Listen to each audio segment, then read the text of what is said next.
comigo acerca da história da viúva de Naim. É bem verdade que os evangelhos são 4. O primeiro evangelho quem escreveu foi Mateus. Mateus escreveu para os judeus. Os judeus eram um povo que esperava o Messias, mas o Messias que eles esperavam era igual a Davi, a Salomão, e o Jesus que apareceu como Messias a eles era completamente diferente do que eles esperavam. Eles esperavam um rei rico, poderoso, que fosse restaurar o reinado deles. E Jesus Cristo veio diferente, veio pobre, foi carpinteiro. E ele disse, o meu reino não é nesse mundo, o meu reino é lá no céu. E ele escreve para os judeus, mostrando Jesus Cristo como Messias, apresentando ele como Cristo que os profetas profetizavam. Diferente de Marcos, o autor do segundo evangelho. Historiadores acreditam que Marcos era moço de Pedro, era discípulo de Pedro. Pedro evangelizou e ele viera para Jesus. E o Espírito de Deus lhe chamou, lhe convocou para ser o escritor do segundo evangelho. Marcos escreve para os romanos. Roma era o império da época que havia ganhado e galgado grandes status, temido por todos, porque os grandes guerreiros, os soldados de Roma eram muito temidos e todos tinham medo, porque eram conhecidos os soldados de Roma como leões do deserto, leopardos do deserto, invencíveis. E Marcos mostra Jesus Cristo como aquele que não apenas pode batalhar, mas aquele que quando entra na batalha, entra para ganhar, porque mais do que soldado, ele é general de guerra que vence todas as batalhas do seu povo. Diferente de Lucas, Lucas é moço de Paulo. Paulo o ganhou em as suas viagens missionárias. Lucas ficou estarrecido ao ver como Paulo pregava o evangelho e pessoas eram curadas. Sendo ele médico, ele via que Paulo não precisava de bisturi para arrancar nenhum tipo de enfermidade, não precisava medir pressão para poder ver se a pessoa estava com a pressão baixa ou alta ou febre. Bastava ele usar o nome de Jesus e a doença era expelida, os demônios eram arrancados, as pessoas eram curadas.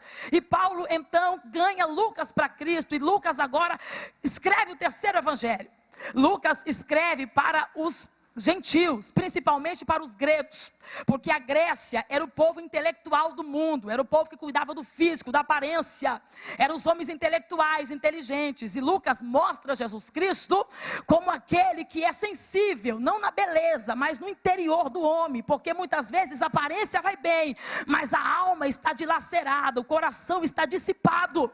Então Lucas mostra Jesus Cristo nos seus grandes feitos como aquele que tem poder de restaurar a vida do homem, independente das suas perdas, das suas crises, das suas emoções abaladas. Jesus Cristo pode curar qualquer ferida e levantar qualquer pessoa que esteja caída. Agora João, o escritor do quarto evangelho, é diferente. João, ele vai escrever exatamente para a igreja que é a igreja alicerçada na rocha, aqueles que não precisam dos feitos de Jesus. A igreja é aquela que não precisa do milagre de Jesus. A igreja é aquela que não está embasada apenas no que Jesus pode fazer. A igreja, ela vive debaixo de uma palavra não de homem, mas palavra de Deus. João mostra Jesus Cristo não como aquele que pode curar ou aquele que pode abrir porta apenas, mas ele mostra aquele que é o verbo vivo que desceu do céu. E a igreja alicerçada sabe que se Jesus curar, a gente adora, e se ele não curar, a gente vai adorar do mesmo jeito. A igreja alicerçada não precisa de milagre. Se Jesus fizer milagre, eu sou crente. Se ele não fizer, eu sou crente do mesmo jeito. A igreja alicerçada não fica apenas em campanhas procurando o quê? Se ver livre das suas aflições, mas a igreja alicerçada entra na campanha para ganhar força dos céus, para poder vencer as batalhas e guerrear como um soldado valente, sabendo que ainda que a crise venha hoje, amanhã o Cristo ressurreto, que tem poder de mudar a história, garante a vitória. Quantos têm essa certeza no seu coração? Agora voltando ao terceiro evangelho, segundo escreveu Lucas, o capítulo de número 7 é uma revelação de Deus aqui para nós esta manhã. Nós falamos acerca de sonhos, e quando nós falamos de sonhos, entramos na história da viúva de Naim. A história desta mulher é para tirar crente da cadeira, meus irmãos, porque ela já era viúva. Naim ficava a 70 quilômetros a sudoeste de Jerusalém. Esta mulher está passando por um momento difícil em sua vida. Estou falando da primeira vez que a morte entrou na sua casa e levaram o seu marido. Porque a Bíblia denota que ela é viúva. E quando a Bíblia fala de viuvez, a Bíblia está mostrando o estado da mulher quando ela perde o seu marido. Porque nesta época, a mulher viúva, ela está abjeta à situação. Porque a mulher é totalmente dependente do marido. Então quando a mulher perde o seu marido, ela perde a base, ela perde a estrutura. Ela é viúva, e muitas viúvas nesta época se entregavam à prostituição para poder sobreviver. Eram pessoas mal vistas, não eram pessoas ajudadas como a lei mandava, mas eram pessoas rejeitadas. Então esta mulher tinha tudo para poder ser depressiva, esta mulher tinha tudo para ser uma mulher esquecida, uma mulher rejeitada, ou até mesmo sucumbida das suas próprias emoções. Mas ela ainda tinha um objetivo, qual? O seu filho.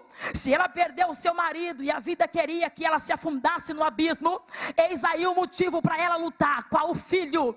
Porque o filho para judeu é muito mais do que alguém que faz parte da sua genealogia.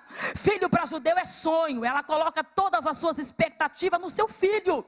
Ela começa a dizer, como eu que sou mãe, como você que é mãe, esse menino vai crescer, vai estudar, vai casar, vai ser alguém, vai me dar neto, e aí vai dar continuidade à descendência do meu marido. Eu ainda tenho esperança. Então ela pega todas as suas perspectivas de vida e transfere para o seu filho. E a morte, sem perguntar, mais uma vez, invade a casa desta mulher e leva dela tudo que ela tem. O que? O sonho, o filho é tirado. E a história diz, queridos, que quando isso acontece com ela, ela já está numa situação de crise desesperadora. A circunstância dela já é para ela ficar pior do que ela está. Mas o governo da época ajuda. Ajudando como? Dando para ela um funeral, um culto fúnebre, mais ou menos assim. Nesse funeral, duas coisas acompanhavam o culto fúnebre de uma pessoa pobre. O que? Primeiro, as carpideiras, e segundo, os flautistas. Carpideira e flautista são dois status de pessoas que acompanham o culto fúnebre doado pelo governo. Os flautistas são aqueles que vão tocando aquela música melancólica, fazendo a pessoa lembrar do que? Das suas percas, das suas misérias, dos seus dias maus. E as carpideiras são as mulheres que são pagas para chorar pela desgraça dela. Então a música, ela dá mais ou menos mais um ato de que as carpideiras venham chorar com mais ênfase. Então era uma gritaria, uma multidão de pessoas chorando, mas ninguém estava chorando porque estava sentindo a dor dela, não. As pessoas estavam chorando porque iam ganhar pela desgraça dela. Agora a Bíblia mostra esta mesma multidão indo com o esquife, que não é um caixão, mas é um tipo de uma maca forrado com um pano em cima, e o corpo do garoto em cima, e eles vão enterrar no cemitério. O cemitério fica do lado de fora. Historiador chamado David Umbardi diz que dentro de Naim só podia ser enterrado quem tinha dinheiro, quem era rico. E esta mulher, na situação abjeta que está, como pobre, vai ter que enterrar o seu filho para fora dos muros, para fora da cidade de Naim. E quando ela vai atravessar os portões da cidade, com as carpideiras chorando porque vão ganhar pela desgraça dela, com os flautistas tocando aquela música melancólica para dar mais força para as mulheres chorar, acontece algo na história que muda tudo. O que? Uma segunda multidão vem vindo aí. Esta multidão não vem chorando, esta multidão vem glorificando. Esta multidão não vem triste, essa multidão vem alegre. Por quê? Porque tem alguém no meio da multidão que tem poder de contagiar. Esta pessoa que está no meio da multidão é mais do que um ser, ele é o Todo-Poderoso, que tem poder sobre a tristeza. Na presença dele até a tristeza se converte e sai saltando de alegria. A multidão que vem com Jesus vem salmodiando, vem adorando, vem gritando, hosana nas alturas, louvado seja o nome daquele que vem. O povo vem adorando, porque se tem alguém que tem motivo para adorar, é aquele que anda com Jesus. Pega na mão de alguém e diga: se você anda com Jesus, abre essa garganta linda que ele te deu aqui esta manhã e dá uma rajada de glória. Deixa eu ver quem anda com Jesus, deixa eu ver. É mais ou menos assim a multidão que vem do outro lado da cidade. Quando a multidão vem vindo, meus irmãos, as duas multidões se encontram. E o interessante, pastor Moisés, é onde as multidões se encontram. As duas multidões, a multidão que vem chorando e a multidão que vem festejando, se encontra na porta da cidade. Diga para alguém: porta. Fala aí, fala porta. Não, você não falou não, você me enganou. Cutuca alguém, diga porta, meu filho, diga porta. Querido, escute isso aqui, deixa eu te falar. Eu descobri que porta na Bíblia é muito mais do que acesso de um lugar para o outro. Porta na Bíblia é muito mais do que travessia. Porta na Bíblia é lugar de tribunal. Porta na Bíblia é lugar de sentença. Porta na Bíblia é sinal de que alguém tem autoridade para decretar a última palavra. Sabe por que Jesus vai na porta? Porque ele está dizendo: eu sou a porta, é eu que determino se a morte opera. Eu sou a porta, sou eu que determino o que vai acontecer nessa situação. Pega na mão de alguém e diga: Deus vai levar a sua situação para a porta aqui esta manhã. O Espírito Santo vai levar a sua situação para a porta aqui esta manhã. Você não entendeu? Jesus vai mandar tudo para o tribunal. Satanás que se cuide com seus demônios, porque aquele que pode, aquele que manda, aquele que tem, vai descer para julgar a tua causa. Vai descer. É só para quem crê. Quem não crê fica quieto, mas quem crê, eu estou sentindo que ele vai descer na situação de alguém aqui. Aleluia. Deixa eu concluir para você entender o que acontece na sequência.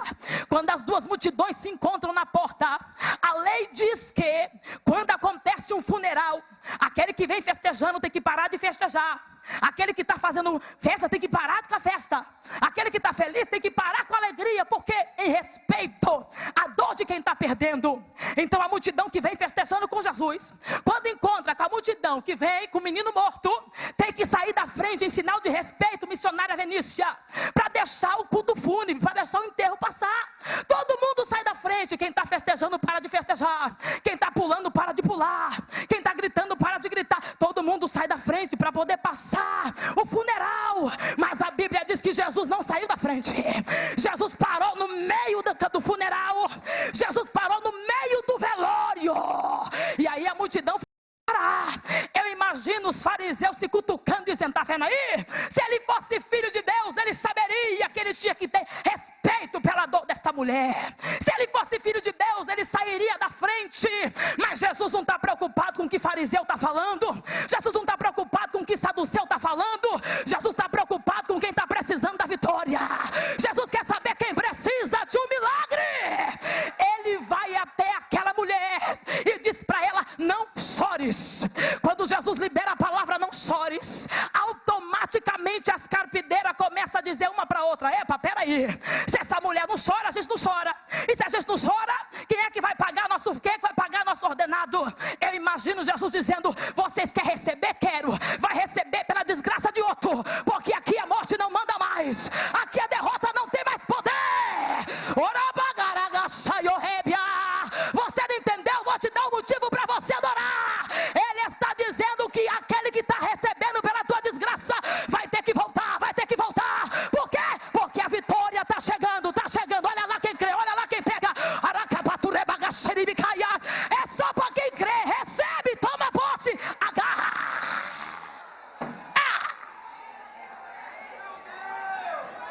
Ele toca no caixão. Meu irmão, quando Jesus tocou no esquife,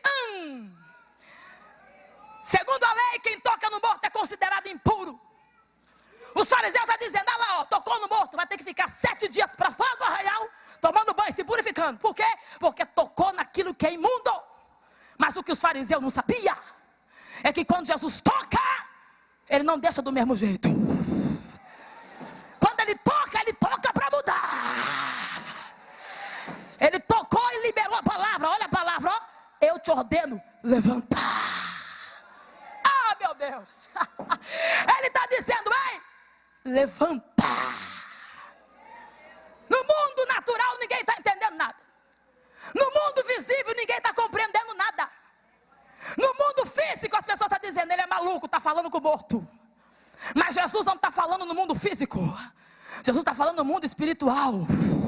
Sai do natural, crente, pelo amor de Deus, vai bater papo depois lá na praça. Olha aqui para mim que eu tenho a palavra de Deus para você. Presta atenção, rapaz. Sai do natural e vem para o sobrenatural, porque Jesus está dizendo para você que o que ele vai entregar na tua vida já começou a romper no mundo espiritual. Eu estou sentindo a glória desse Deus aqui. Deixa eu ver quem pode adorá-lo. Quem pode adorá-lo? Aleluia. Ele libera a palavra, levanta. Quando ele fala levanta, ele não está falando no mundo físico, ele está falando no mundo espiritual. Vem comigo para o espiritual. Olha para o teu irmão, diga: está dormindo, acorda, crente. Sai do natural e vem para o espírito, porque o negócio vai pegar. Fala para ele: vai pegar. Ah, meu Deus, é muito forte. Missionária Venícia, ele era a palavra lampado natural, mas no mundo espiritual. Eu preciso que você grave isso aqui. Ele libera a palavra não no mundo natural, mas no mundo espiritual. Como que foi? Deixa eu fazer para você uma conjectura. Foi mais ou menos assim, ó. O menino está morto, a morte está abraçada com o menino, a morte de milhões.